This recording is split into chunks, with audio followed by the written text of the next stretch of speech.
Y'all ready for part 3 of Beauty in Black? If you haven't seen the other parts, you should because there's a bit to catch up on. Links in description below. Tyler Perry makes a lot of bad things, but at least he keeps black actors booked and busy.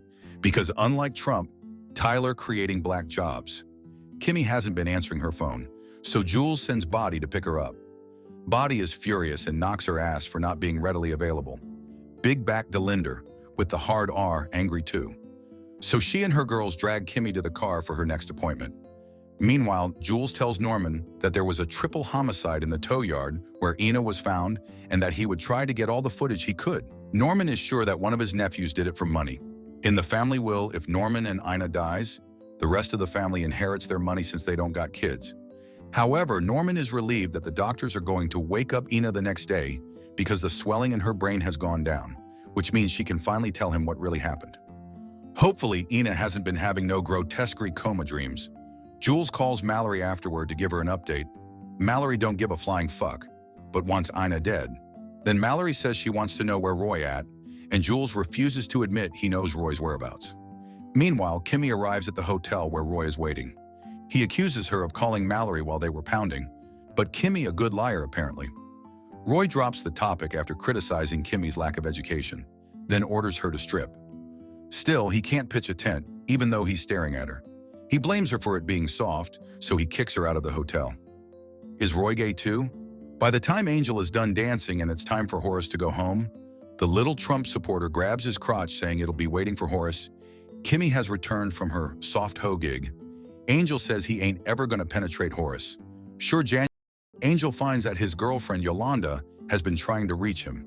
She's already very angry when he picks up the call, accusing him of cheating with Kimmy. Then he sees Yolanda outside bashing his car windows with a baseball bat, and her brothers are backing her up so Angel can't do anything. She says he ain't never welcome home no more, and he no longer Angel Jr.'s baby daddy. This pushes Angel over the edge, especially knowing Horace's watch is worth $1 million. Angel tries convincing Kimmy one more time that stealing from Horace is the answer to their problems, and this time, Kimmy agrees to join him since Rain has died. Jules lies to Horace that Roy was the one who hit Ina, and it's not good for their family because Ina's getting better. Horace admits he would let his son rot in jail, but because he doesn't want to give Norman the satisfaction of being right, he'll handle the situation himself. Norman is awakened when a nurse walks into Ina's room in the middle of the night. She's checking on Ina, but she's also nice enough to chat with Norman and offer him a bed to make him more comfortable. As they talk, the nurse injects Ina's bag with some Ozempic so she can be skinny when she wakes, while also talking to Norman. Though it was quick, Norman feels better to have someone to talk to. Mallory is frustrated she can no longer track Roy's phone, so she tells Calvin to find more about her husband, and in return, she will sleep with him with her corporate pussy. After dealing with Kimmy, Body has to explain to Jules what happened. Her big bad wolf attitude is all demure, like when she's with Jules. He's not happy that Body can't control Kimmy, so he's thinking about replacing Body with her. Body begs for another chance, but when she tries to suck Jules's lollipop, he gets angrier, saying he can literally see all the men in her gaping hole, and kicks her out of the car. Kimmy's mood changes to domineering when she's back with her girls, telling her minions to move the F out the way. Body tells Big Back Delinder that Jules is about to replace her with Kimmy. They hate Kimmy a lot, and Body wouldn't want her to take her place. They think about getting back at her using the people she loves, but they're not sure if she has a sister or other family members. They even suspect that she and Angel fucking. I can watch these two big backs all day long. I feel like their interactions are mostly ad-libbed. Delinder says she finna punch Body's pussy if it weren't for her low blood sugar, while Body tells her to just eat. When Norman goes to the nurse's station, asking for the nurse who offered him a bed, he's surprised that the others don't know who he's referring to. Oh, that nurse didn't put Ozempic in the bag after all. However, he doesn't press them for an answer and just goes back to Ina's room. The next day, Mallory calls Charles and tells him they need to talk about the lawsuit. She remembers having a conversation with Varney the night before, unaware that Varney has been sleeping with Charles. No wonder the attorney didn't match Mallory's freak. I ain't gay, but that morning kiss made my bussy wet. Worried about the lawsuit, Charles asks Varney to be honest with him about the state of the company. So Varney reveals that the Bellorys should find a solution, or they will lose everything. The two bicker about keeping their relationship hidden from the family, and Varney makes a good point that Charles' hole is gaped for a new Tigga every night. Charles says he feel like a $2 hoe, and Varney jokes that he's only leaving $1 for his little ass. Just before she goes to work, Mallory gets into her daily fights with Roy since he came home at 3 a.m. Mallory reminds him not to be pounding no whores because she ain't finna end up on TMZ. You ain't gotta worry about nothing, Mallory, since the man can hardly get it up. She also prevents Jillian from riding with her because she stink, smelling like Jim Crow. Even moving to the other side of the car, because Jillian stank up that side previously. Embarrassed, Jillian walks back into the house and straight into the master bedroom. She lies about getting a dress for Mallory, then tries to seduce Roy so she can sing into his mic. He assumes that Jillian is trying to set him up on Mallory's orders. Jillian begs him not to tell Mallory because she will lose everything if her boss finds out. Roy calls Mallory and tells her that whatever she's planning will not work on him, but she ends the call because she doesn't know what he's saying. Calvin tries to know if it was Roy on the phone, and Mallory is quick to remind him of his place. At the hospital, the doctor delivers sad news to Norman. Last night, Ina developed severe bleeding in the brain, causing the swelling to increase. Now she no longer has any brain activity, and the machine is the only thing keeping her alive.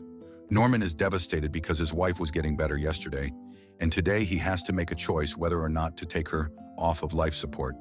He calls Jules, wanting to move Ina to a different hospital. However, Norman is so angry that he decides he'll do it without him. Then he calls Horace, knowing he was behind this, and threatens to kill both of his sons for what they did to Ina. But Horace just taunts him and calls his bluff. There are protesters in front of the company when Mallory arrives, and she has to take a different way so as not to be seen. Mallory tells Jules to run over the protesters and blame it on Zionists. She also sends strays to Charles saying he's so into dick he can't even see straight. Jules delivers the news about Ina, saying that Horace was the one who took care of it. However, they have to know what Norman's next move will be, so Jules asks Mallory to go visit him at the hospital to find out. Mallory agrees, but in exchange, Jules will send Calvin on a task to find out the name of the woman riding Roy's Boney Express. Meanwhile, Angel wakes up to Yolanda setting his car on fire, and he tries to save what he can. While he's crying, Kimmy finally reveals that Rain died alone at the hospital from putting insulator foam in her butt. Angel says they wanted to do the same thing with his elote. Angel tells them that after they steal from Horace, they can go to the Dominican Republic, where his family lives. However, Kimmy is a bit hesitant because Jules has all of their IDs, and they know he kills anyone who tries to leave. They have proof that Jules has done it before, but Angel is already determined he'll do what it takes to escape that place. Norman doesn't want to stay in the hospital for one more day, so he asks a man he calls Dr. John to move his wife to another place. The doctor doesn't want to do it at first because it's going to be risky given Ina's situation. However, under the pressure of paying back the favors he owes Norman, he agrees. The resident doctor has never seen Dr. John before, and she tries telling Norman that he shouldn't move his wife. But the decrepit old man is not about to let anyone stop him. Mallory arrives at the hospital being fake as fuck, given she done run over Ina, pretending she doesn't know. Norman acknowledges Mallory's importance in the company, saying that they would have been in serious mess if not for her. However, Norman still suspects his nephews to be the culprits, so Mallory tells him that neither Charles nor Roy can do something like that. Then she implies that it's probably one of Norman's enemies. The old man reveals that he doesn't know if he can still trust Jules, but admits he doesn't trust anyone in the family. After they get Ina in the ambulance, Mallory calls Jules right away to fill him in with the details. Meanwhile, Roy arrives outside of the company building, where all the protesters are. A security personnel tells him to use the other entrance, but Roy insists on doing what he wants. He accuses the people of getting paid for protesting, and he gets caught on camera saying this. The lawyer Lena Walton, who represents all the cancer patients filing the lawsuit against Beauty and Black, tells Roy he's been served. She says they first met in college, and Roy couldn't stop chasing her, even though he was already with Mallory, but he doesn't remember her.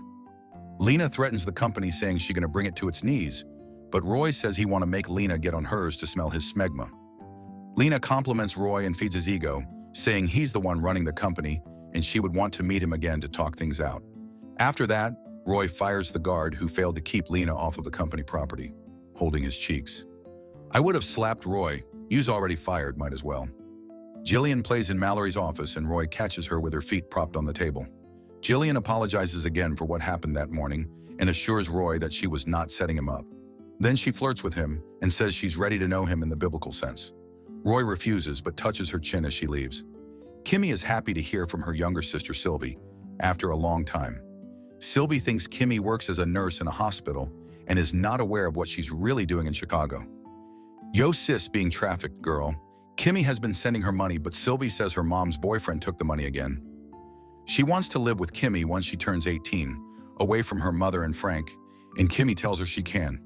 Meanwhile, Roy is pissed about Kimmy, but reveals that he enjoys toying with Kimmy, so Jules says he will give Mallory a different name, so she will get angry at a different woman, but he still advises Roy not to get his hands dirty. Roy reveals that he can't divorce Mallory because they get more shares if they stay together. He also wants the protesters moved, but Jules is worried that if they do, the issue would get bigger, unlike Roy's pee-pee. Roy wants to talk to Lena about the lawsuit, but Jules tells him to let Mallory handle the issue. Offended, Roy reminds him that he's the one running the company. After talking to her sister, Kimmy gets even sadder. She's reminded of Rain and how Rain and Sylvie are the only people who love her. She doesn't want to leave her sister behind, so Angel tells her that if they get the money, they can also get Sylvie from her mother. Kimmy is still thinking twice because she thinks Horace is not a bad person, but then she remembers he didn't check on Rain when he promised he would. Jules shows Mallory Roy's viral TikTok video. He tells her to get Roy under control because he wants to meet with Lena to show the world he runs Beauty in Black. Mallory is dumbfounded, convinced that Roy just keeps getting stupider every time he snorts drugs. Attorney Varney tells Charles that he should listen to his mother and stay at the hotel for his safety, but Charles is not even a bit scared. He thinks Varney doesn't want people to know he's gay, so he says that when Varney finally reveals their relationship to his family, then he will stay with him for good. But Varney is tired of the fighting, so he breaks up with Charles instead. Charles turns around showing his ass, saying Varney will be back for his booty cheeks. Dr. John encounters a problem while moving Ina. Her blood pressure starts to drop, and Norman pressuring him to do something doesn't help. He and the other nurse try to revive Ina, but they can't save her anymore. Norman suspects that Dr. John works for Horace, so he shoots him.